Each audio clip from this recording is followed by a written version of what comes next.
if this project fails, I'll quit this industry. When we called, they didn't give us any appointment. The time we finished it, the customer said, you don't want your software.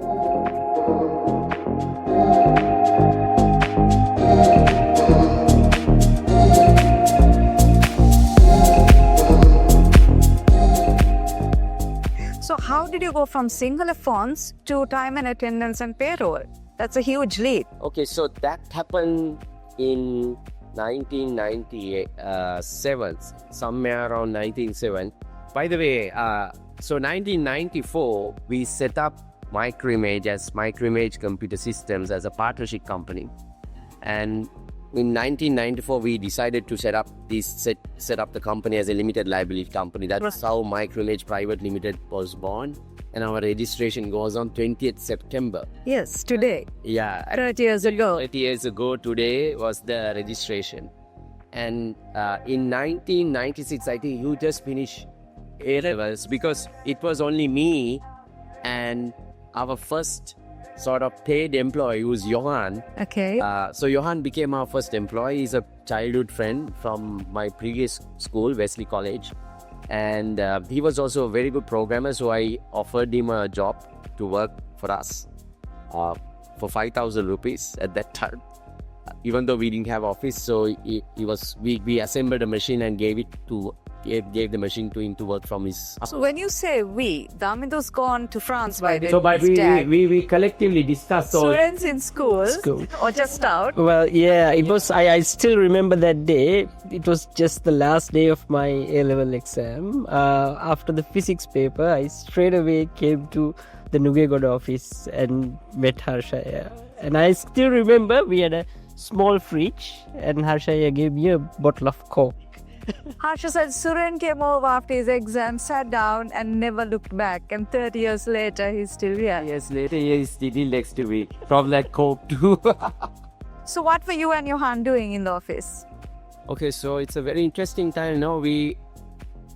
So Johan's task was to build a keyboard driver. Okay. For our Sinhalese fonts, because the product that was given to me by Damindu was a very raw set of Sinhala fonts. We need to have an ability to put this ispili papili, like all these dialects automatically when you press the.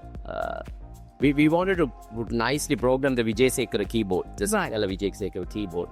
So that's keyboard driver for Windows was the task Johan was doing. Right. While I was building and I was pretty much a salesman. I go to various government ministries, to lawyers, to whoever who's interested in buying our Sinhala font. So we go in buses that still pass, so train. So then subsequently, I borrowed my father's motorbike some days. So I ride the motorbike and I go and install the software. Tuition masters used to buy our software. Those are the kind of people. Right. Then later, we hired a couple of people because we had some cash, so we hired a couple of people, and they started selling as well. So you're still selling what? Only Sinhala software. Sinhala software means Sinhalese fonts. Of course, we added few more fonts. So originally we had only two fonts called Damindu and Dasuni. Then Dasun joined after A-levels with as Suren joined, Dasun also joined. We had a font called Dasun. And we had a font called Harsha. So we had 4 fonts. And then Johan managed to build this keyboard driver. And we also built a spell checker and a find and replace capability for Word application. So it's really pretty cool stuff in that kind for Windows 3.1. So what came next after this journey in fonts? Earlier, like how did we venture into since that happened when we one of our the customers who bought Helava Sinhala software. So in 1997, there was this gentleman called Ajit Jayaweera who worked for us. He was a university student of Sri Lanka. He also worked for us for exchange for a commission. If we go and sell, he earn a commission. He was learning marketing and a business degree. He said, Harsha, you need to really brand this. That's how we thought through lots of names and came up with this brand Helavada. And from that day onwards, we sold our Sinhalese fonts as Helavadana. And that's how the Helavadan was born. So one of our Helavadana customers, a manufacturing customer, wanted us to build a time attendance software. So we never wanted to do custom software, but we found that software, to build that software, it was fascinating because we have to connect to a device which captures a barcode. So employee will scan their timing using a barcode card, and that data will flow into a PC, and we need to process that information and generate the report. So that's how the time attendance was done. But unfortunately, we took so long to build it because it's the first time we are building such a software. By the time we finish it, the customer said, "You don't want your software," and they pretty much threw us out completely. And then again, we didn't give up. We had a beautiful piece of software. We've showcased that software. He had some money. Our Helavadan is selling, so we had cash. So we showcased this software in a trade exhibition organized by National Chamber of Commerce at that time. And that event, one apparel manufacturer, it was called Falcon Apparel. I still remember. Owned by Akbar Group. They saw the piece of software is beautifully designed. They wanted to implement it. That became our first customer at that time. That's how we end up getting into time and attendance software. Then subsequently, customers asked that same customer wanted a payroll software. So we started building a payroll. Not only that, that's the era where the National Apparel Exporters Association, or the 200 Garment Factory Project, was formed. Right. And that was scaling. I mean, actually it was formed earlier, but everywhere there are so many apparel manufacturers needing this piece of software. So we actually rode that opportunity, and we got phenomenal amount of business. This is around year 2000. From 1998 to 2000 plus, we were selling time attendance payroll software for various factories, maybe Suren. And that was the era where, the whole world came up with this Y2K issue. So we were like, on the verge of, collapsing with all the software in 2000. And then, here comes a Windows software was Millennium compliant. Yes. And that was the greatest opportunity for us to, ride the wave on. And also, Marian, we had some interesting names those days, like some of these MA's customers like Unicella, Slimline, Stretchline, all became our customers at that time. And also those Phoenix Ventures companies, like those days it's called LM Apparels, LM Collection, Luxures, all these companies, Hydramanies. We had garment factories all over the country using our software. Right, but you didn't just stay there. Around that time, you started thinking about having a web-based software. Why was that?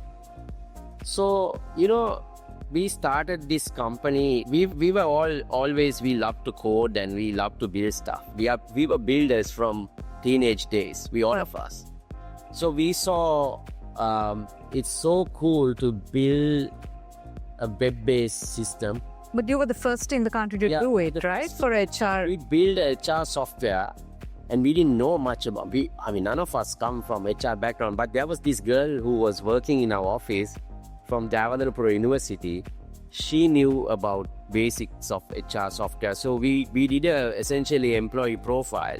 We already knew time and attendance and payroll. We did an employee profile and the other basic stuff like how do transfers, promotions happen.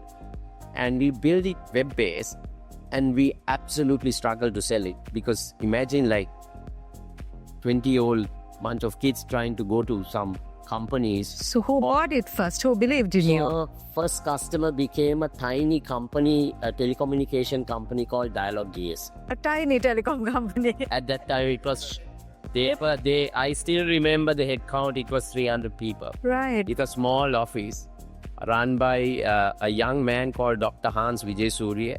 That was the company who believed in us. I still remember we and a global giant was the final shortlist, and the HR manager and the two IT managers at that time asked me, what is this project fair? Because they have They have tried to implement another product and they have failed. And it's another gamble. The reason they like our product was it's web-based.